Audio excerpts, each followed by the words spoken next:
RSS मुर्दाबाद कहने से क्या ब्राह्मणवाद मुर्दाबाद हो गया क्या? आरएसएस एक संस्था है, इसी संस्था को मुर्दाबाद कहने के ब्राह्मणवाद मुर्दाबाद हो गया क्या?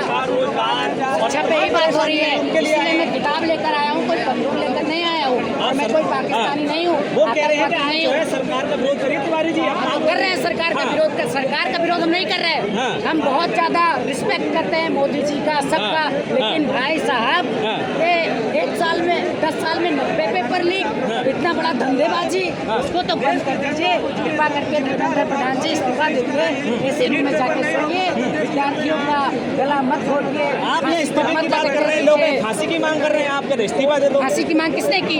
यही की युवा कर रहे हैं, मेरे पे बोल रहे हैं फांसी की मांग की किसने की? फांसी की मांग कह रहे हैं कि फांसी दे दो।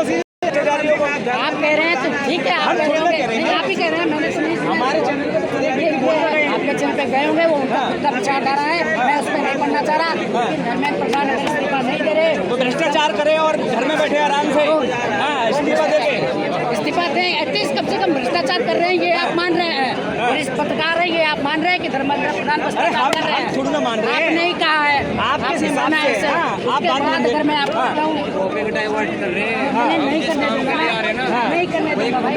नहीं भाई बहुत जबरदस्त है। इन्होंने कहा कि हम फांसी की मांग कर रहे हैं। फांसी की मांग मैंने कहा? सॉरी नहीं, एक युवा आए थे मेरे, वो उनकी खुद की विचारधारा है। आप कह रहे हैं इस्तीफा दे, तो मैंने ये कहा कि आप जो है आपने कोई एग्जाम दिया है क्या?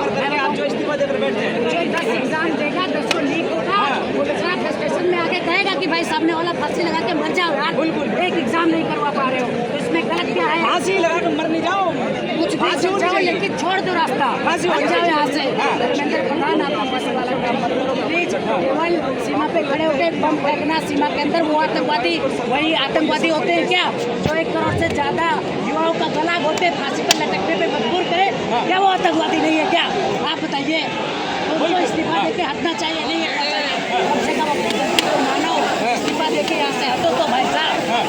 इसीलिए जो लोग आपका विरोध कर रहे हैं भारतीय जनता पार्टी का, उनके लिए क्या कहना चाहेंगे आप? उनके बारे में मैंने बताया कि कुमार विश्वास जी ने कहा है कि हिट लेकर आएंगे, यहाँ पे तो दिखाई नहीं दे रहे। अश्लील कविताएं लिखते हैं, सुंदरियों पे कविताएं लिखते हैं, शरीर पे कविताएं लिखते हैं, अपने भांजे को ले आए हैं जो भोजपुरी के गीत पे अश्लील कविताएं लिखते हैं, जो मनोरंजन करना जिनका उद्देश्य है। उनको मैं मनुष्य नहीं समझता, उनको मैं ऑर्केस्ट्रा पे जो नाचने वाले होते हैं वो मैं समझता हूँ।